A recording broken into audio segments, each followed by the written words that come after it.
Spencer Tracy was purported to say about acting, memorize your lines and don't bump into the furniture. He was born Spencer Bonaventure Tracy. Yeah, his real name. And don't you love that middle name? He was born in Milwaukee, Wisconsin, and he studied at the American Academy of Dramatic Arts. He did stock theater, he did Broadway, and it was on the Broadway stage where Hollywood saw him, and he went west in the year 1930. His first picture, his debut, was in John Ford's Up the River, and it was quite successful. He signed with Fox, and in 1935 he switched over to MGM Studios. One of my favorite Spencer Tracy pictures is San Francisco.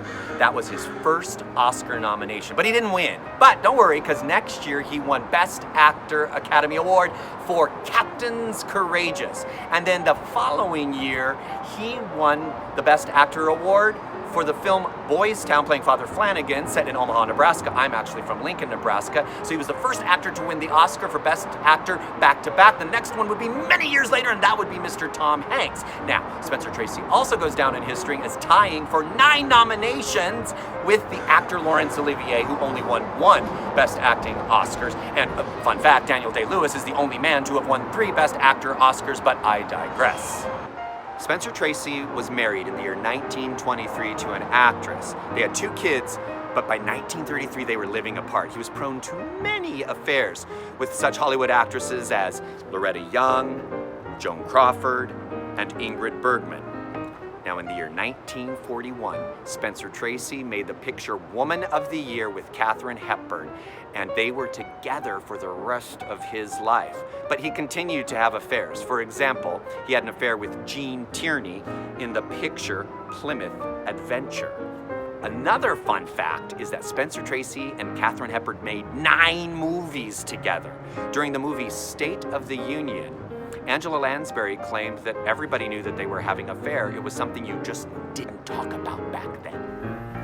Spencer Tracy is considered by many top 10 lists as one of the greatest actors of our time. In fact, a lot of his co-stars said so. They would be Clark Gable, Humphrey Bogart, and of course the director, John Ford.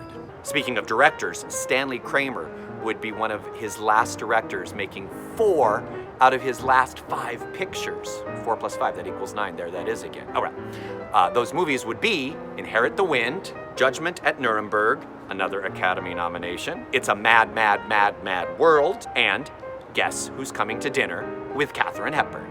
Now the film Guess Who's Coming to Dinner, Spencer Tracy's last film, was very interesting. Spencer Tracy, Katharine Hepburn play husband and wife whose daughter is marrying a black man played by Oscar winner Sidney Poitier. Very controversial at the time. Great year for the Academy. But back to Spencer Tracy, I digress again. He was so sick that the studio would not insure him for the picture. So Katharine Hepburn, Stanley Kramer, and Spencer Tracy did not get paid unless the film was completed. He did the final dramatic monologue in 1 take. And he died 17 days after this picture was completed. He was nominated for the Academy posthumously. He did not win, but Katharine Hepburn did win. Now, that movie was too painful for her to ever watch in her lifetime. Fun fact for you there. Fun, sad fact. This is Todd Pickering for Walk of Fame Wednesday. I will see you next week in Hollywood.